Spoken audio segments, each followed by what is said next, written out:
Hello everyone, welcome to my YouTube channel. I am Srishti Tyagi और I hope आप सभी बहुत अच्छे होंगे और बहुत अच्छे से पढ़ाई भी कर रहे होंगे। आज का जो हमारा टॉपिक है वो है क्लास 9th का chapter number 4 structure of atom से एटॉमिक थ्योरी। ये जो टॉपिक है, ये जो क्वेश्चन है आपके एग्जाम में 110% आएगा ही आएगा। ये जो टॉपिक है ये एक ऐसा टॉपिक है जो हर टीचर का फेवरेट होता है इस चैप्टर से। तो आप ये समझ लीजिए कि अगर आपने इस वीडियो को स्किप किया या छोड़ के गए इस टॉपिक को तो आप एग्जाम में बहुत दुखी होंगे। तो चलिए, आप आज का टॉपिक पढ़ने के लिए तैयार है, एटॉमिक थ्योरी। सबसे पहले हम पढ़ेंगे एटॉमिक थ्योरी है क्या। तो एटॉमिक थ्योरी के लिए हमने एक पहले वीडियो बनाई है, चैप्टर नंबर 1 और 2 की जो वीडियो है उसमें हमने पढ़ा है एटम्स क्या होते हैं। तो एटम्स क्या होते हैं, हमारे आसपास जो छोटे छोटे पार्टिकल्स प्रेजेंट होते हैं उन पार्टिकल्स को हमने क्या नाम दिया है, एटम नाम दिया है। अब उस एटम से रिलेटेड जितनी भी थ्योरीज हैं, डिफरेंट साइंटिस्ट ने क्या क्या थ्योरीज दी हैं उस एटम के ऊपर, वो आज की वीडियो में हम पढ़ने वाले हैं। तो चलिए स्टार्ट करते हैं हम अपना आज का टॉपिक। तो सबसे पहले आता है हमारा एजेंडा, क्योंकि अगर हम कोई चीज पढ़ रहे हैं तो उसके पीछे का हमें सबसे पहले एजेंडा पता होना चाहिए। तो आज हम क्या क्या पढ़ने वाले हैं, एटम्स के ऊपर जितने भी मॉडल्स हैं, जितनी भी थ्योरीज हैं डिफरेंट साइंटिस्ट के थ्रू दी हुई, आज हम उसके बारे में डिस्कस करने वाले हैं इस वीडियो में। और आप लिख कर ले लीजिए, ये टॉपिक हर टीचर का फेवरेट होता है तो आपके एग्जाम में आएगा ही आएगा। और यही नहीं, ये जो टॉपिक है आपका 9th में है, फिर 10th क्लास में भी है, 11th में भी है, 12th में भी है। इनफैक्ट आपका यूजी करोगे, मतलब ग्रेजुएशन करोगे, बीएससी एमएससी करोगे, आप उसमें भी देखोगे। आप अपना किसी भी फील्ड में चले जाइए, किसी भी कोर्स में कर लीजिए, एटॉमिक थ्योरी एक ऐसा टॉपिक है जो आपको हर जगह पूछा ही जाएगा। तो चलिए ज़्यादा टाइम वेस्ट ना करते हुए अपनी आज की वीडियो स्टार्ट करते हैं। सबसे पहले आती है हमारी एटॉमिक थ्योरी की टाइमलाइन की एटॉमिक थ्योरी की स्टार्टिंग कब से हुई थी, फिर उसके बाद क्या क्या मॉडल्स आए थे, सब हम एक एक करके पढ़ेंगे। तो सबसे पहले हमारी जो थ्योरी आई थी एटॉमिक थ्योरी में, वो आई थी सॉलिड स्फीयर की, जो कि हमारी कब आई थी, 1803 में आई थी, 1803 में आई थी सॉलिड स्फीयर थ्योरी। आप ये समझ लीजिए, अगर आप एग्जाम में ये वाला चार्ट भी बनाकर आ जाते हैं ना तो आपके फुल मार्क्स आएंगे। इनफैक्ट आपके बोर्ड एग्जाम्स में भी एटॉमिक थ्योरी आपकी पूछ ली जाती है, क्योंकि इससे रिलेटेड काफी टॉपिक्स हैं आपकी क्लास 10th में भी। तो चलिए सबसे पहले हम पढ़ते हैं सॉलिड स्फीयर थ्योरी कब दी गई थी, 1803 में दी गई थी। किसने दी थी, जॉन डाल्टन। किसने दी थी, जॉन डाल्टन नाम के एक साइंटिस्ट थे, उन्होंने सॉलिड स्फीयर थ्योरी दी थी। किस चीज से रिलेटेड है, एटॉमिक थ्योरी से रिलेटेड है। और अभी तो एक और चीज हो गई है, गवर्नमेंट ने हमारे सिलेबस में ऐड कर दिया कि 20 मार्क्स के एमसीक्यू हमारे क्लास 9th और क्लास 10th के हमारे सिलेबस में ऐड कर दिए गए हैं लास्ट 1-1.5 साल से। तो अब छोटी छोटी बातें हमें पता होनी चाहिए यहाँ पर कि जो एटॉमिक थ्योरी थी वो किसने दी थी। सबसे पहले किसने दी, जॉन डाल्टन ने दी थी। किस नाम से दी थी, सॉलिड स्फीयर के नाम से दी थी। और कब दी थी, 1803 में दी थी।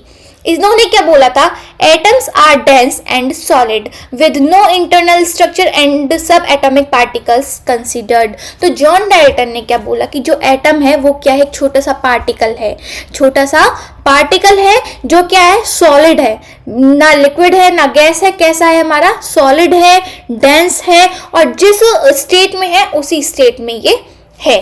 इसके बाद 1897 में हमारी एक और थ्योरी आई थी एटम से रिलेटेड, प्लम पुडिंग थ्योरी, जिसको हमें क्या नाम दिया है, प्लम पुडिंग थ्योरी, जिसको किसने दिया था, जे थॉमसन ने। सेकंड थ्योरी कौन सी थी, 1897 में दी गई थी, plum pudding theory, J Thomson ने इसको दिया था। अब बात आती है इस थ्योरी का नाम प्लम पुडिंग क्यों कहा गया। पुडिंग आपको पता है, हलवा बनता है घर पे, तो हलवे के अंदर क्या करते हैं, मम्मियाँ जो होती हैं वो काजू बादाम डाल देती हैं।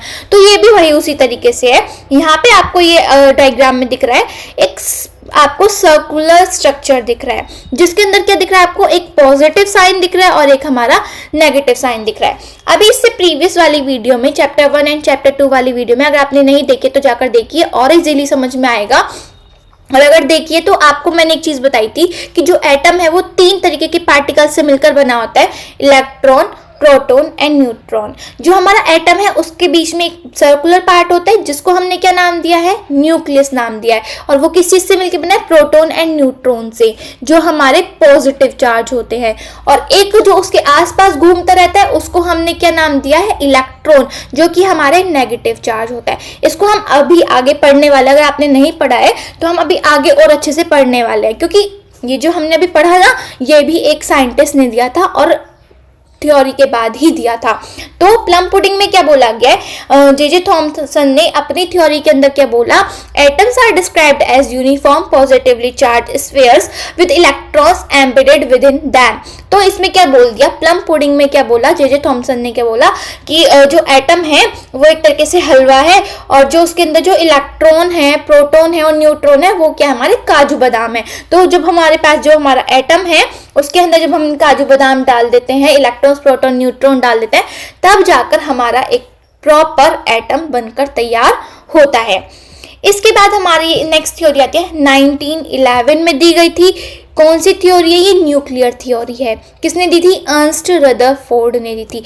आप एक चीज का ध्यान रखिएगा कि ये टॉपिक के ऊपर क्वेश्चन 110% आता है, तो आप इसको हल्के में मत लीजिएगा। इस पूरे चार्ट को भी आप बनाकर आते हैं, फिर उसके बाद इसी को थोड़ा सा एक्सप्लेन कर देते हैं अपनी लैंग्वेज में, तब भी आपको फुल मार्क्स मिलेंगे। लेकिन इसका मतलब ये नहीं है कि आप वीडियो को यहीं पर ही छोड़कर चले जाएं, क्योंकि जब तक आपको वो समझ में नहीं आएगा आप रट लेंगे, कोई फायदा नहीं है, क्योंकि फ्यूचर में भी इस टॉपिक से रिलेटेड काफी इंपॉर्टेंट क्वेश्चंस आपको पूछे जाएंगे आपकी फर्दर क्लासेस में। तो चलिए, अर्नस्ट रदरफोर्ड ने क्या बोला वो पढ़ लेते हैं। Atoms consist of a small dense positively charge nucleus at the centre. इन्होंने क्या बोला, अर्नस्ट रदरफोर्ड ने क्या बोला कि जो एटम है, एटम के जस्ट बीच में क्या है, एक सर्कुलर छोटा सा एक पार्टिकल है, पॉजिटिवली चार्ज पार्टिकल है। पॉजिटिवली चार्ज पार्टिकल क्यों है, क्योंकि जो न्यूक्लियस है ये किस चीज से मिलकर बना है, प्रोटॉन और न्यूट्रॉन से। और प्रोटॉन और जो न्यूट्रॉन होते हैं वो कैसे होते हैं, हमारे पॉजिटिवली चार्ज होते हैं, with electrons orbiting around it. अब जैसे आप इस डायग्राम में देख रहे हो, एक सर्कुलर स्ट्रक्चर है जिसको हमने क्या नाम दिया, न्यूक्लियस दिया, जो कि हमारे प्रोटॉन एंड न्यूट्रॉन से मिलकर बना हुआ है। अब इसके आसपास कुछ सर्कुलर रिंग्स हैं, अब वो सर्कुलर रिंग को हमने क्या नाम दिया, ऑर्बिट। सर्कुलर रिंग्स को हमने क्या नाम दिया, ऑर्बिट। अब इन ऑर्बिट में 3 ऑर्बिट हैं, आपको दिख रहे हैं, तीनों ऑर्बिट में एक पिंक कलर की बॉल दिख रही होगी आपको। तो वो जो पिंक कलर की बॉल दिख रही है वो किस चीज को डिनोट कर रही है, इलेक्ट्रॉन को। तो अर्नस्ट रदरफोर्ड ने अपनी थ्योरी में क्या बोला कि जो एटम है उसके जस्ट बीच में एक सर्कुलर पार्ट है, छोटा सा पार्टिकल है, जो कि हमारा पॉजिटिवली चार्ज है। पॉजिटिवली चार्ज किस लिए, क्योंकि वो प्रोटॉन और न्यूट्रॉन से मिलके बना है। फिर उस न्यूक्लियस के चारों तरफ रिंग लाइक स्ट्रक्चर है जिसको हमने क्या नाम दिया, ऑर्बिट दिया, और उस ऑर्बिट के अंदर इलेक्ट्रॉन्स फील्ड है, जगह जगह जगह है, और वहां पर क्या प्रेजेंट है, हमारे इलेक्ट्रॉन्स प्रेजेंट है, जैसे कि आप इस डायग्राम में देख रहे हैं। तो ये किसने बोला था, अर्नस्ट रदरफोर्ड ने बोला था। इसके बाद फिर एक और साइंटिस्ट आए 1930 में, एक और साइंटिस्ट थे नील बोर।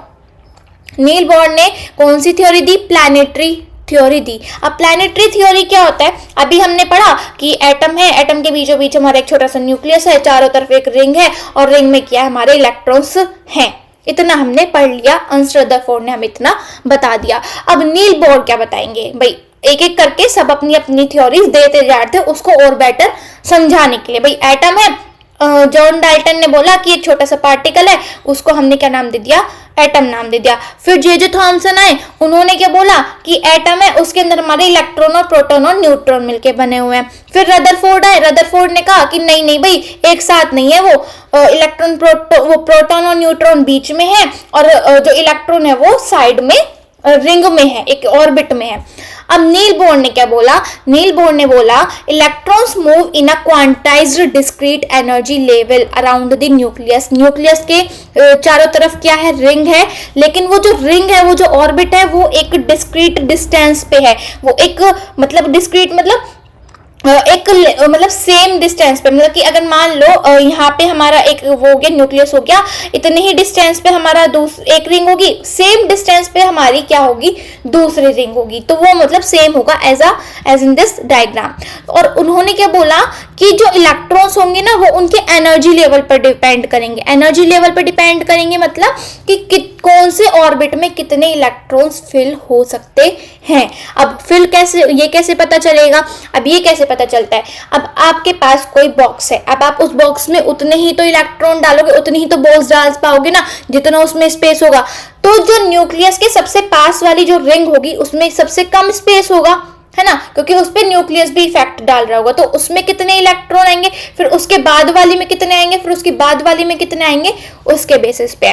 तो न्यूक्लियस है, न्यूक्लियस की जस्ट बराबर वाली को हम क्या नाम देते हैं, के, उसके बाद वाली को L, उसके बाद वाली को N, और फिर इस तरीके से KLMN करके हमने ये 4 रिंग 4 ऑर्बिटल्स को बना लिया। ये आप इसको नोट डाउन कर लीजिए पेन एंड नोटबुक लेके कि न्यूक्लियस है, न्यूक्लियस के जस्ट बराबर वाली ऑर्बिट को हम K के नाम से बोलते हैं जिसमें हमारे 2 इलेक्ट्रॉन आते हैं। उसके बाद वाली को हम L बोलते हैं जिसमें हमारे 8 इलेक्ट्रॉन आते हैं। उसके बाद M बोलते हैं जिसमें हमारे 18 आते हैं। और फिर उसके बाद कितने होते हैं, N होते हैं जिसमें कितने आते हैं, 32 इलेक्ट्रॉन्स हमारे आएंगे। इसके बाद 1920 में क्वांटम थ्योरी आई एरविन श्रोडिंगर करके, ठीक है, जो कि आपके सिलेबस में नहीं है। आपके सिलेबस में सिर्फ यहाँ तक है, नील बोर तक। ये थ्योरीज आपको अच्छे से पढ़नी होंगी और अपने एग्जाम में अच्छे से लिखकर आनी होंगी। आई होप आपको वीडियो समझ में आ रही है। नहीं आ रही है तो आप मुझे सीधा DM कीजिए मेरे इंस्टा ID पे सृष्टि त्यागी 01 पे, और अगर आपको कोई भी क्वेरी है तो आपको तुरंत उसका जवाब मिलेगा।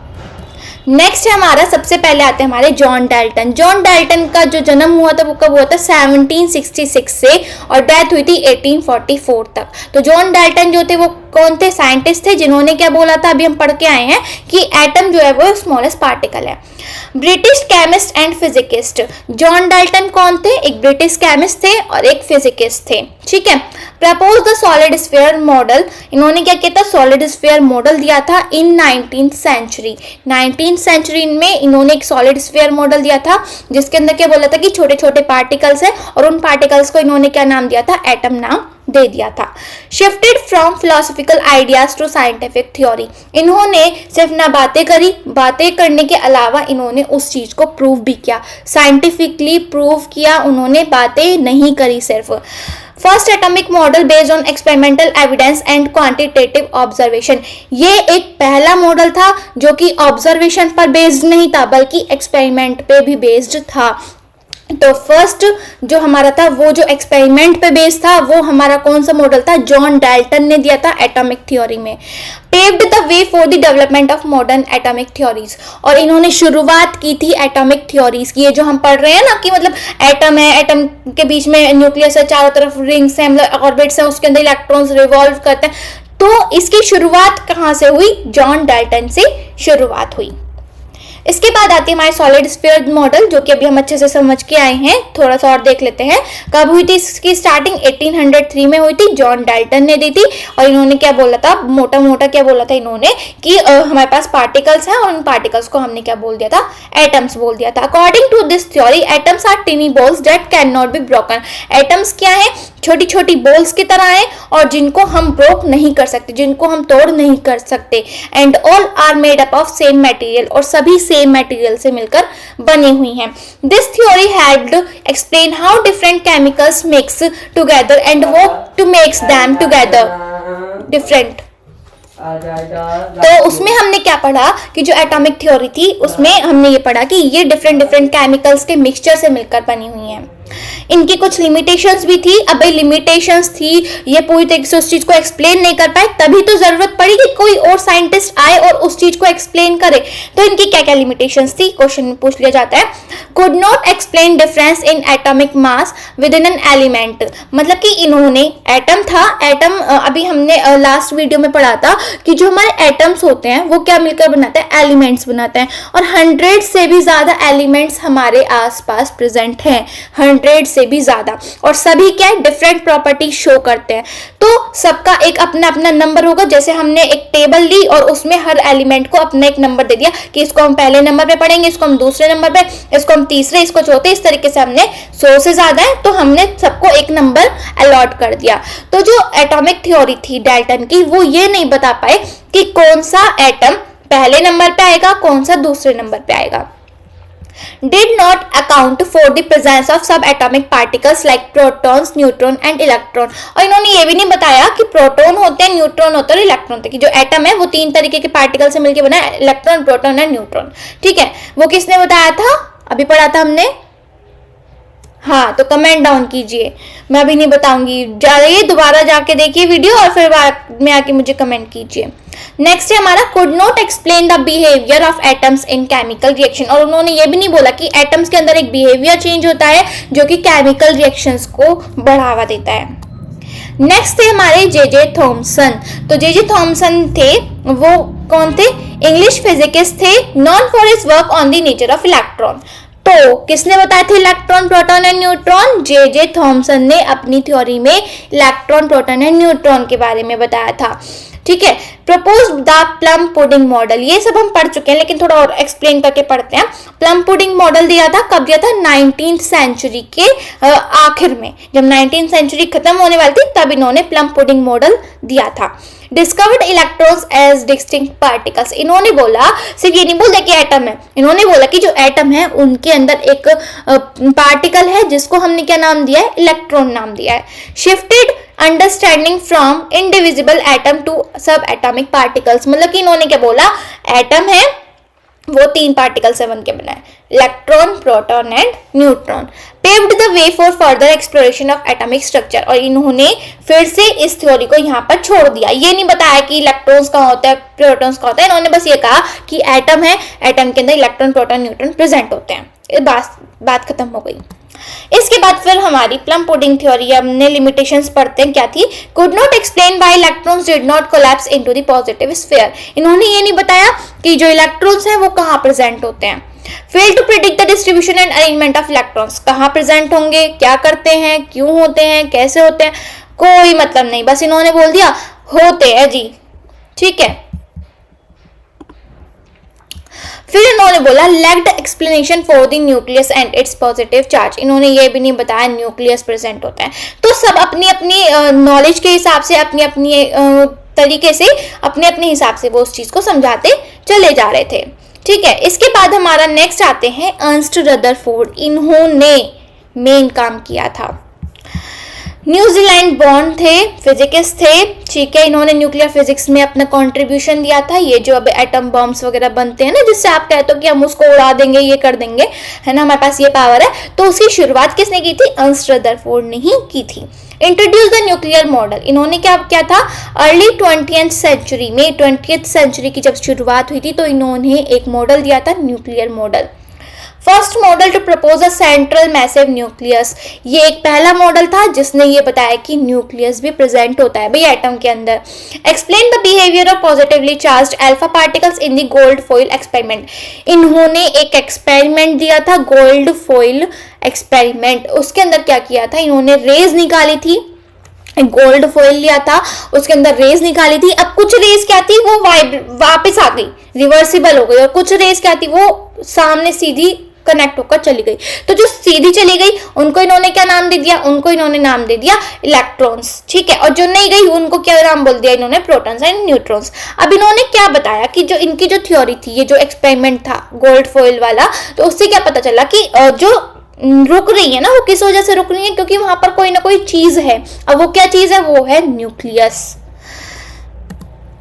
इसके बाद न्यूक्लियर मॉडल में क्या बोला गया, atom have a nucleus with a positive charge, atom के पास एक न्यूक्लियस है जो कि पॉजिटिवली चार्ज है और उसके अंदर एक मास भी है, surrounded by electrons that orbit like planet, जैसे प्लैनेट होते हैं ना सन के आसपास रिवॉल्व करते हैं, उसी तरीके से इलेक्ट्रॉन्स रिवॉल्व कर रहे हैं किसके आसपास, न्यूक्लियस के आसपास। It explains why particles can pass through और बाउंस ऑफ एटम, इन्होंने ये भी बताया कि जो एटम्स हैं वो बाउंस कैसे कर जाते हैं, एक जगह से दूसरी जगह कैसे चले जाते हैं, इन्होंने ये भी बताया।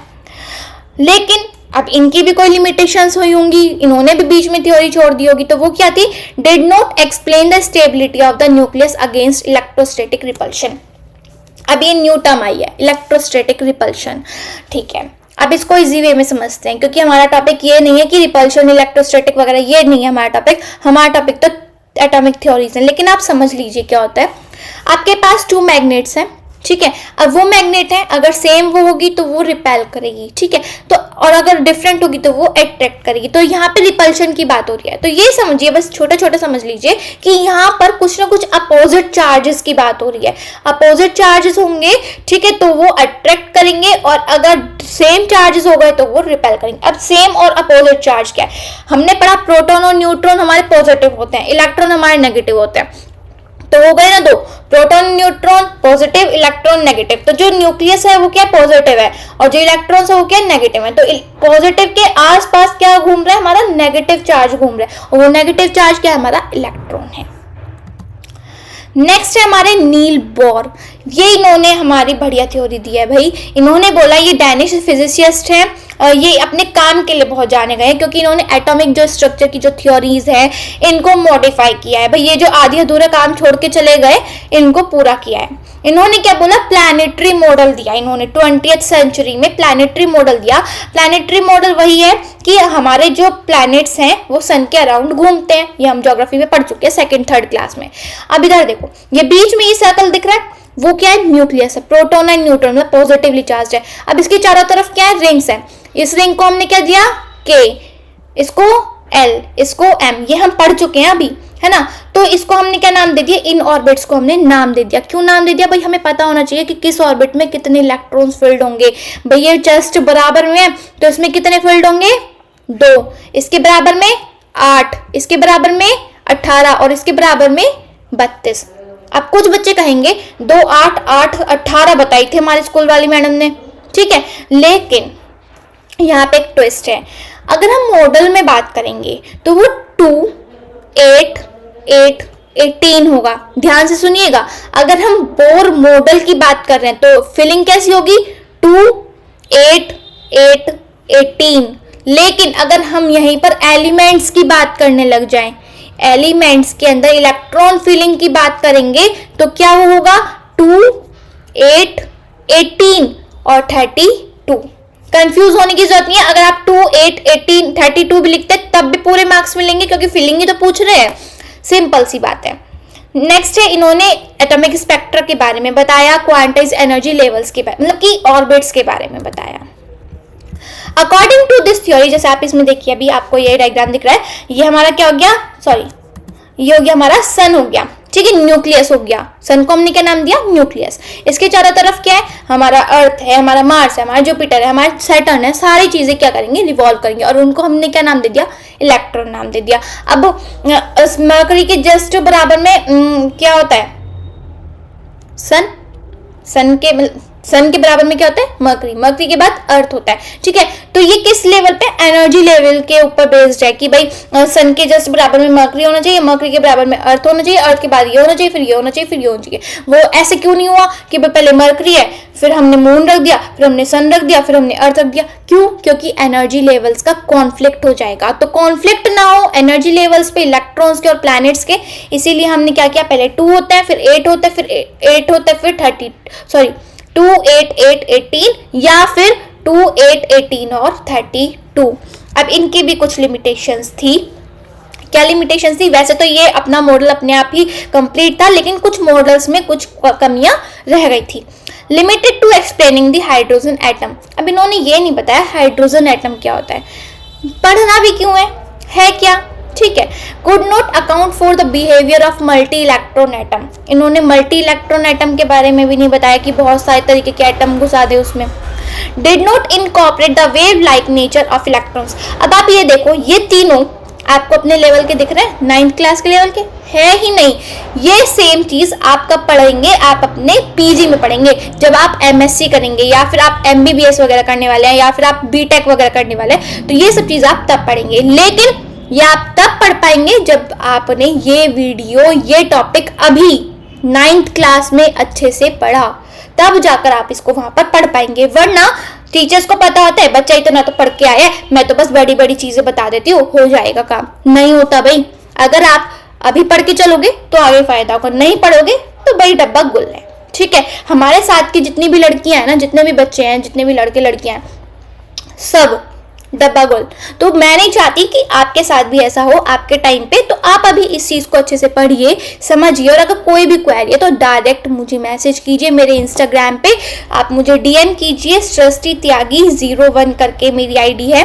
ठीक है, आप उस पर जाइए और आप मुझे डीएम कीजिए। आपकी कोई भी पढ़ाई से रिलेटेड कोई भी क्वेरी हो, एक्स्ट्रा क्वेरीज कोई नहीं पूछेगा। और वीडियो अच्छी लग रही है तो लाइक का बटन भी दबा दीजिएगा ताकि इंटरेस्टिंग वीडियोज आपको मिलती रहें। नेक्स्ट है हमारे पास, अब जो हमने इतना पढ़ा है तो उसका टेस्ट भी तो लेना बनता है ना। तो ये क्वेश्चंस आपके एमसीक्यू वगैरह में पूछ लिए जाते हैं। फर्स्ट है, if atoms are solid sphere what would happen if you try to cut one in half. ये क्वेश्चन इंपॉर्टेंट होते हैं, स्किप मत करना वीडियो। तो ऐसा अगर हमने अभी पढ़ा कि एटम्स क्या है, सॉलिड स्फीयर हैं, तो अगर हम उनको बीच में से काट दे तो क्या होगा बताइए। अभी पढ़ा है हमने ये, जल्दी से कमेंट करो। ठीक है, तो हम बताते क्या होगा। सबसे पहली बात, अभी हमने पढ़ा था कि एटम जो है वो छोटे छोटे पार्टिकल्स हैं। छोटे छोटे पार्टिकल्स काट सकते हो? नहीं ना। तो वो ऐसे पार्टिकल्स हैं जो आप उनको हो सकता है आप देख भी ना पाए। छोटे छोटे पार्टिकल्स जो आपको दिखेंगे नहीं तो आप उसको तोड़ोगे कैसे। तो in solid sphere model atoms are believed to be indivisible. ये डिविजिबल नहीं होते, इनको हम कट नहीं कर सकते। So you could not actually cut one in half. It was thought that atoms were the smallest fundamental building blocks of matter. बस इतनी सी बात है, एटम्स को हम काट नहीं सकते, तोड़ नहीं सकते, क्योंकि वो बहुत ही स्मॉलेस्ट पार्टिकल्स होते हैं। नेक्स्ट है, how would you describe the distribution of electrons in this atomic pudding. अब इलेक्ट्रॉन्स को आप कैसे बता सकते हैं कि पुडिंग में कैसे हैं, तो ये भी हमने पढ़ा है कैसे होते हैं। बस पुडिंग में तो क्या पढ़ा था हमने कि उसके अंदर हमने देखा था कि इलेक्ट्रॉन और न्यूट्रॉन और प्रोटॉन उनको बस बिखरे हुए हैं, बस ये पढ़ा था।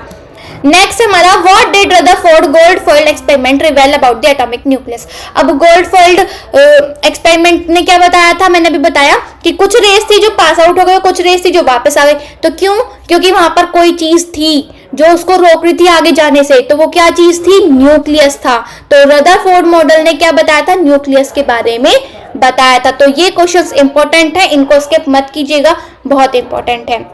नेक्स्ट है हमारा, why might electrons be compared to planets in a solar system within Bohr's model. कि बोर मॉडल के अंदर इलेक्ट्रॉन्स को प्लैनेट्स से क्यों कंपेयर किया गया, इलेक्ट्रॉन्स को प्लैनेट से, सोलर सिस्टम से। तो अभी हमने बताया कि मार्स है, फिर हमारा मतलब पहले हमारा सन है, फिर मर्करी है, फिर अर्थ है, फिर इस तरीके से हमारे बाकी प्लैनेट्स हैं। तो आगे पीछे क्यों नहीं? क्योंकि एनर्जी लेवल्स का कॉन्फ्लिक्ट हो जाता है। जो एनर्जी लेवल्स हैं, जैसे जैसे ऑर्बिट होगा, बराबर वाले में 2 होंगे, फिर 8 होंगे, फिर 18 होंगे, फिर 32 होंगे। तो वो एनर्जी लेवल के बेसिस पे वो प्रेजेंट होते हैं।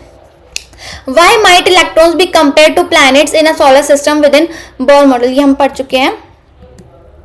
Thank you. अगर आपको वीडियो अच्छी लगी हो तो प्लीज चैनल को सब्सक्राइब जरूर कीजिएगा और बेल आइकन को प्रेस कर दीजिएगा, क्योंकि बहुत जल्द आपके लिए एक बहुत ही अच्छी वीडियो आने वाली है, जिसके अंदर हम क्या करने वाले हैं, पूरा 9th क्लास का जो सिलेबस है वो अच्छे से हम समझेंगे। ठीक है, लेकिन वो तब आएगी जब आप लोग हमें कमेंट में बोलेंगे कि हाँ हमें वो चाहिए। और वो उन बच्चों के लिए बहुत इंपॉर्टेंट होगी जो एग्जाम से 1 दिन पहले या 2 दिन पहले पढ़ना शुरू करते हैं। पूरा सिलेबस 2 या 3 ही वीडियोस में पूरा कवर्ड होगा। तो आप लोगों के लिए बहुत अच्छा मौका है। आप कमेंट में कीजिए कि yes we need this video, तो फिर मैं आपके लिए वो स्पेशल वीडियो बनाऊंगी और जल्दी से उसको पोस्ट करूंगी। तो अगर आपको वीडियो अच्छी लगी हो, आपको मेरा समझाया हुआ समझ में आता है, तो प्लीज लाइक कीजिए, इस वीडियो को शेयर कीजिए और सब्सक्राइब कीजिए। और अगर नहीं भी समझ में आता है, कोई टॉपिक है, कोई क्वेरी है, तो आप जस्ट डायरेक्ट जाके मुझे डीएम कीजिए मेरे इंस्टाग्राम अकाउंट पे। सृष्टि त्यागी 01 मेरी आईडी है। आपको कुछ भी क्वेरी है, मैं आपको उसको जल्दी से जल्दी उसका आंसर दूंगी, बट क्वेश्चन आपका पढ़ाई से रिलेटेड होना चाहिए। एक्स्ट्रा क्वेश्चंस को कोई भी तवज्जो नहीं दी जाएगी, कोई इंपॉर्टेंस नहीं दी जाएगी। तो आपका सिर्फ एक ही काम है, अच्छे से पढ़िए भी और गेम्स भी खेलिए। मैं तो इतना कहती हूँ, पढ़ना भी जरूरी है और गेम्स खेलना भी जरूरी है, सब चीज जरूरी है, तो अच्छे से कीजिए। Thank you for watching.